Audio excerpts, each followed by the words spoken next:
For you at 5, the first plea deal in the Georgia election interference RICO case has just been made. Good evening, and thanks for being with us. I'm Jennifer Bellamy. And I'm Jonathan Martin, in again tonight for Faith Jesse. Now, Scott Hall making that plea within just the last 90 minutes or so. 11 Alive's John Sherrick live outside the Fulton County Courthouse with what we're learning tonight.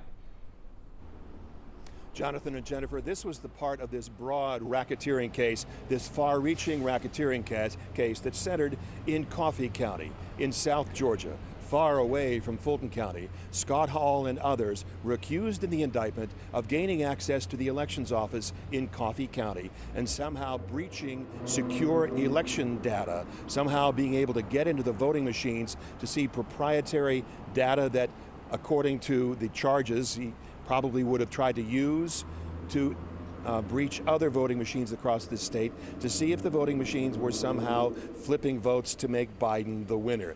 That's part of the conspiracy that was charged in the indictment. But today, Scott Hall pleaded guilty to 5 counts.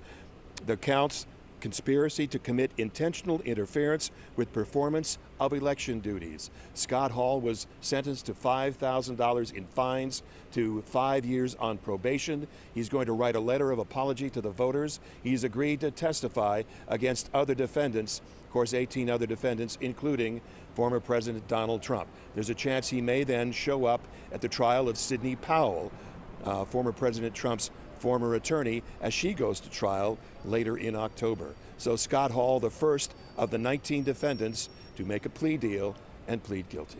Jonathan and Jennifer, back to you. All right, John Sherrick live from the courthouse. Thanks so much. And stay with 11 Alive for the latest updates by downloading the 11 Alive News app. Just scan the QR code here on your screen and it'll take you to a place where you can download it for free.